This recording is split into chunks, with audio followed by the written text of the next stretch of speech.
Avis vascular centre మన దేశంలోనే the best varicose vein hospital.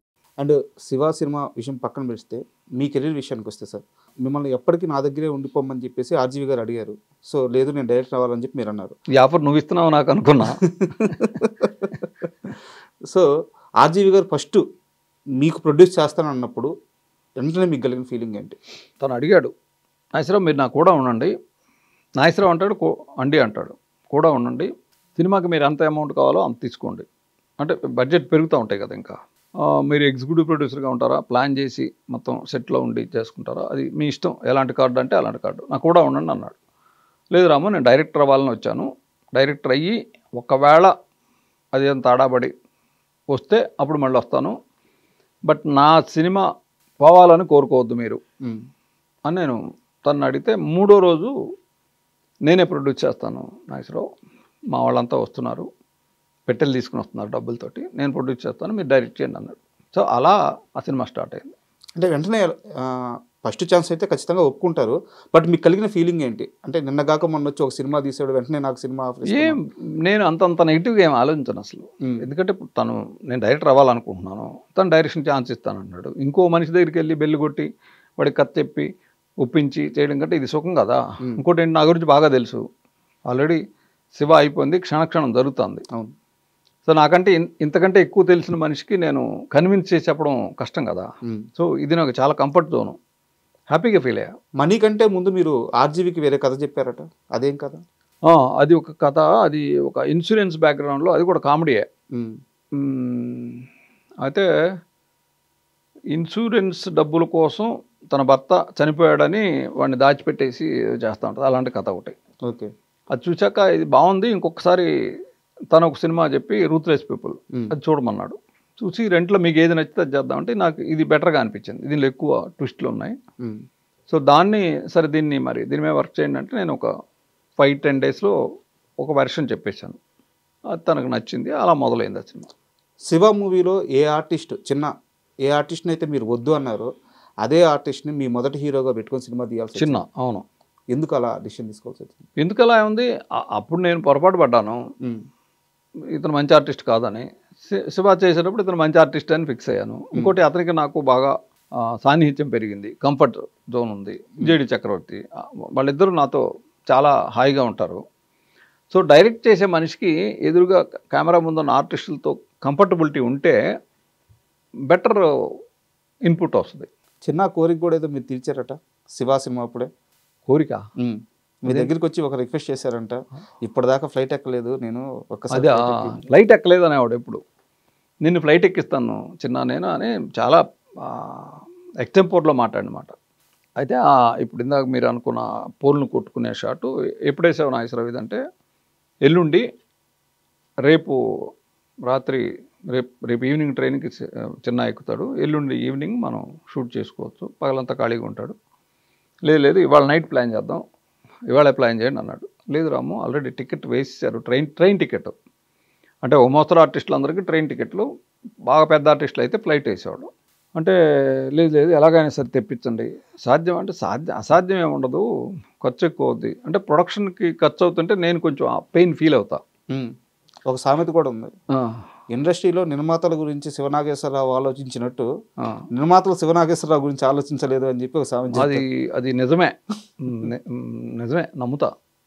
అయితే నిధి ప్రసాద్కి ఫోన్ చేసి ఆ టికెట్ క్యాన్సిల్ చేసి ఈవినింగ్ ఫ్లైట్లో అతన్ని పంపించండి అన్న. పంపించానంటే ఏమా నీకు ప్లాన్ చేస్తావు, ఎలా ప్లాన్ చేస్తావు అది అని అతనికి నాకు చిన్న ఆర్గ్యుమెంట్. తప్పదు, ఈవినింగ్ ఫ్లైట్కి ఎక్కించు అని ఫోన్ పెట్టేస్తే అతను ఈవినింగ్ ఫ్లైట్కి వచ్చాడు. డైరెక్ట్గా లొకేషన్కి వచ్చాడు, మళ్ళీ ఎయిర్పోర్ట్ నుంచి, బేగంపేట ఎయిర్పోర్టు, సికింద్రాబాద్ గన్రాక్ ఎన్క్లేవ్. ఆ బ్యాగ్ వేసుకుని వచ్చి నాగేశ్వరరావు గారు అని అరుస్తున్నాడు.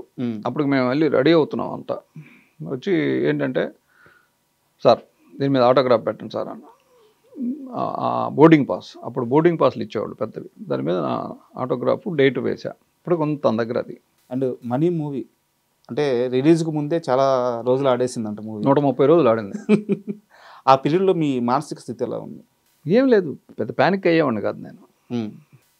ఇది రిలీజ్ అయ్యే పరిస్థితి లేదు అనుకునేవాడిని. ఉప్పలపాటి నారాయణరావు రక్షణ అనే సినిమా ప్రొజెక్షన్ జరుగుతుంటే నాగార్జున గారు కొంతమందిని పిలిచాడు, అబ్బాయి గారని వాళ్ళు చిన్న అన్న ఆయన పిలిచారు, ఉప్పలపాటి నారాయణరావు పిలుచుకున్నాడు. 3 థియేటర్లు జనం ఉన్నారు. ఆయన బాగా టెన్షన్ పడుతున్నాడు. ఏంటన్నయ్య టెన్షన్ పడుతున్నావు అంటే, ఏమన్నయ్య ఎవరు పెడితే నాగార్జున గారు పిలిచారు, అబ్బాయి గారు పిలిచారు, నేను పిలిచాను, ఇప్పుడు ఎవరికి చూపించాలి సినిమా, ఒక సీటుకి 3 సీట్లు జనం ఉన్నారు. ఓ పని చేయని అందరిని పైకి పంపించి కూర్చోబెట్టి పైన మనీ ప్రింట్ ఉంది వేసేయి, మనీ చూడని వాడు లేడు అప్పటికి హైదరాబాద్లో, వెళ్ళిపోతారు, చూసాం కదా అని సగంలో వెళ్ళిపోతారు, నీకు కావాల్సిన వాడిని పట్టుకొని పక్కలాగు, అప్పుడు రక్షణ వేసుకో అని చెప్పా. వద్దన్నయ్య నీ సినిమా మీద వాళ్ళ జోకులు వేసుకోవద్దు అన్నాడు. అంటే తప్పే ఉందన్నయ్య దాంట్లో, అది నీకు సలహా చెప్పాను అన్న. అంటే అంత క్యాజువల్గా తీసుకునేవాడు నేను అంటున్నా. మీ కెరీర్ విషయానికి వస్తే సార్, అంటే మీరు ఇప్పుడు డైరెక్ట్ కాకముందు ఎర్లీ స్టేజ్లో 2 సినిమాల్లో యాక్ట్ చేశారు జూనియర్ ఆర్టిస్ట్ లాగా. అది ఆకలి రాజ్యం, సినిమా పేరు ఆకలి రాజ్యం కాదు, మీ ఆకలి కాపీ పేట్కా సవాల్. అది సన్నాయప్పన్న అని ఒక సినిమా, బట్ కెమెరాకి దొరకకుండా దూరంగా ఉండేవాడిని అక్కడ, బురిపాలెం బొల్లాడు డైరెక్టర్ బీరం మస్తానరావు గారు. ఆయన తర్వాత నేను డైరెక్టర్ అయ్యాక నాకు బాగా క్లోజు. సార్ మన ఇద్దరు ఫస్ట్ పిక్చరు, మన ఇద్దరికి మొదటి సినిమా ఒకటేనండి మీకు తెలుసా అన్న. అదేంటి అన్నాడు, మీ సినిమా బురిపాలెం బొల్లాడు ఫస్ట్ సినిమా కదా మీకు అన్న. అవునా, నాకు కూడా అదే మొదటి సినిమా. అదేంటి అన్నాడు, దానిలో జూనియర్లో నుంచున్నానండి అన్న. భలేవాడు నువ్వు ప్రధాన్ని అని. ఆయన మా గుంటూరు ఆయనది కూడా. ఎంత ఇచ్చేస్తారు అప్పట్లో? 3 రోజులకు 100 రూపాయలు ఇచ్చేవాళ్ళు. ఓకే. అండ్ మీ కెరీర్ స్టార్టింగ్ విజయ నిర్మల్ గారి దగ్గర చాలా ఎక్కువ సినిమాలు చేశారు. సో విజయ నిర్మల్ గారి దగ్గర తక్కువ, 2 భోగిమంటలు, అంతం కాదు ఆరంభం, 2. సో వారి వర్కింగ్ స్టైల్ ఎలా ఉండేది? ఆవిడ పని రాక్షసి, ఆవిడే నిర్మాత బాగుండాలి అంటే. అఫ్కోర్స్ నేను పనిచేసిన ఎక్కువ మంది డైరెక్టర్లు, మత్సూన్ గారు కానీ, సిఎస్ రావు గారు కానీ, విజయ నిర్మల్ గారు కానీ, ప్రొడ్యూసర్ క్షేమం ఎక్కువ చూసేవాళ్ళు. ఆ టైంలో కృష్ణ గారితో మీకు బాగా గుర్తుండిపోయే ఇన్సిడెంట్ ఏదైనా చెప్తారా? అలాగే కృష్ణ గారిని కూడా మీరు బాగా ఇమిటేట్ చేస్తారంట. కృష్ణ గారిని నేను పెద్దగా కృష్ణ గారిని ఎవరైనా ఇమిటేట్ చేయగలరు. ఇప్పుడు మీ కెమెరా పట్టుకుని ఆయన కూడా చేయగలరు. ఆయన మాట్లాడే విధానం అలా ఉంటుంది. ఆయనకి ఒక్క షూటింగ్లో అంటే ఎప్పుడు మా మేడం ఏం చెప్తే అది వినేవాడు. ఒకే ఒక పర్టికులర్ దాంట్లో గడ్డం పెట్టేసి ఆయనకి కన్వర్లాల్, అంతం కాదు ఆరంభం, డబుల్ యాక్షన్. ఓకే. ఒకదానికి గడ్డం ఉంటుంది, ఒకదానికి గడ్డం లేదు. సో ఈ గడ్డం అంటించినప్పుడు ఏంటంటే గమ్ పెట్టి, ఇప్పుడున్నంత టెక్నాలజీ ఎప్పుడు లేదు, ఈవెన్ రామారావు గారికి కూడా గడ్డం పెట్టేటప్పుడు గమ్ అంటించి దాని మీద ఎలా గట్టిగా వస్తారు. అది స్పిరిట్ ఉంటుంది దానిలో, అది చర్మాన్ని బాగా అంటే వేడి, ఒక రకమైన ఇరిటేషన్ ఉంటుంది. సో ఆ గెటప్ వేస్తే మాత్రం వెంటనే షూట్ చేయాలి, లేకపోతే ఎప్పుడు మా విజయలమ్మ గారు చెప్పింది ఆయన వినేవాడు. గడ్డం పెట్టినప్పుడు మాత్రం ఆయన ఏం చెప్తే అది ఈవిడ విని సాధ్యమైనంత తొందరగా దాన్ని ఫినిష్ చేసేవాడు. ఓకే. అదొకటే ఆయనకి కోపం. అండ్ మీరు అసిస్టెంట్గా కానీ లేకపోతే కోఆర్డినేటర్ కానీ నాకు ఐడియా లేదు సార్, లెనిన్ బాబు గారి దగ్గర వర్క్ చేశారు. మరో కురుక్షేత్రం మన తమ్మారెడ్డి భరద్వాజ్ గారి బ్రదర్. అవును. అండ్ దానికి ముందు ఇప్పుడు మీరు తీసిన సినిమా కూడా అప్పటికి రిలీజ్ అవ్వాల. తమ్మారెడ్డి గారు మీకు ఛాన్స్ ఇచ్చేటప్పటికి మనీ కూడా రిలీజ్ అవ్వాల. అవును. సో తమ్మారెడ్డి గారు మిమ్మల్ని ఎందుకు అంత గట్టిగా నమ్మడానికి కారణం ఏంటి? 1/2 నేను అసిస్టెంట్గా జగన్నాథరావు చక్రాలు పనిచేశాను వాళ్ళ సినిమాకి. ఆయన దానికి నిర్వాహకుడు, వేరే ప్రొడ్యూసర్లు, చరిత్ర ఆయన బ్యానర్ కూడా. సో నేను పనిచేసినప్పుడు ఆయన అబ్జర్వ్ చేశాడు నన్ను. అంటే మిగతా వాళ్ళ పని చేసేదానికి నేను పనిచేస్తే నేను ఏ పని చేసినా మనసు పెట్టి చేస్తాను. అంటే మిగతా వాళ్ళు చేయరని కాదు, నేను ఎక్కువ ఇన్వాల్వ్ అయిపోతాను. అంటే నా పర్సనల్ ఇవన్నీ పక్కన పెట్టి ఆ పని ఏదైతే ఉందో దానికే ఎక్కువ టాప్ ప్రయారిటీ ఇస్తాను. సో అప్పుడు ఆయనకి నేను నచ్చా, నేను డైరెక్టర్ని చేస్తాను అన్నాడు. అన్న తర్వాత ఆయన ఒక సినిమా అనౌన్స్ చేశాడు. అదేంటన్నయ్య నన్ను డైరెక్షన్ చేద్దామని మీరు చేశారు, మన్మథ సామ్రాజ్యం. లేదు నేను డైరెక్టర్ని చేసి నేను మెడ్రాస్ నుంచి వెళ్ళిపోతాను అనేవాడు. మనీ సినిమా చూసి ఆయనకు కూడా నచ్చలే మనీ. ఓకే. మనీ చూసి నచ్చిన వాడు ఎవడు లేడు హైదరాబాద్లో. ఓడియన్ థియేటర్లో రిలీజ్ అయినప్పుడు మాత్రం నచ్చింది. ఆర్జీవీ కన్నా నచ్చిందా మనీ? అది ఇందాక శివ గురించి మీ ఒపీనియన్ ఏంటి, ఆడుద్దా లేదా అనేది ఒక దశలో పోద్దాయి. ఎందుకంటే నంబర్ ఆఫ్ ప్రొజెక్షన్ వేసి ఎవరికి నచ్చట్లేదు. జీవిత రాజశేఖర్ గారు వాళ్ళ సినిమా చూసి బ్రహ్మానందం వేషాన్ని రామిరెడ్డితో వేస్తే భలే ఉండేది అన్నారు. అంటే మేము కామెడీ అనుకుని తీసాం, వాళ్ళు చాలా సీరియస్గా ఆ సినిమాని చూశారు. అంటే మరి ఆడియన్స్ అంతే సీరియస్గా చూస్తుంటే రెండో రోజు వచ్చేసేది మనీ వెనక్కి. బ్రహ్మానందం ట్రాక్ కూడా లాస్ట్లో యాడ్ చేశారట. లెంగ్త్ తక్కువ యాడ్ చేసాం. అంతకుముందు ఆ థాట్ లేదా? లేదు. 11,500 ఉండాలి ఫీచర్ ఫిలింకి. నేను తీసింది 10,900 వచ్చింది, 11,000 లోపే. సో సో ఆ బ్రహ్మానందం ట్రాక్ యాడ్ చేసి క్లైమాక్స్లో కూడా అతను ఇన్వాల్వ్ చేసి చేసాం. కొన్నేళ్ల క్రితం మీరు ఒక యూట్యూబ్ ఛానల్ రన్ చేసేవారు, వన్స్ మోర్ అని చెప్పి వీడియోస్ చేసేవారు.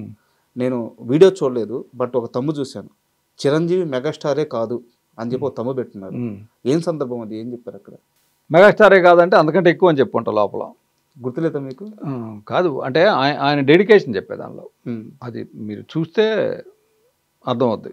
అంటే ఆయన డెడికేషన్, నేను చిరంజీవి గారి గురించి అంటే ఆయన షూట్ చేస్తున్నప్పుడు కెమెరాకి తను ఎంత మేరకు ఇవ్వగలడు అంతే ఉండేది. తన ప్రయారిటీసు ఇవన్నీ తక్కువ ఉండేవి. ఒక షూటింగు నైట్ చేస్తున్నారు, అది నేను పనిచేసిన దేవాంతకుడు కూడా ఆయనకి చిన్న లెగ్మెంట్ ఇదేదో అయింది, ఫ్రాక్చరు. ఓకే. నైట్లు మాత్రమే డేట్లు, పగలు వేరే షూటింగు. నైట్లు 4:30కి చేసి ఫ్లైట్ ఎక్కి మళ్ళీ సింగపూర్ వెళ్ళాలి. సో ఆయన సౌండ్ వేస్తే మామూలు అసలు ఆ నొప్పికి పెయిన్ తెలిసేది కాదు, అంత అద్భుతంగా డాన్స్ చేసేవాడు. ఆ సౌండ్ ఆఫ్ చేసిన వెంటనే పెయిన్ ఫీల్ అయ్యేవాడు. ఓకే. అది ఆయన హెప్నటైజ్ చేసుకునేవాడు. ఇలాంటివన్నీ చెప్పుకుంటాను.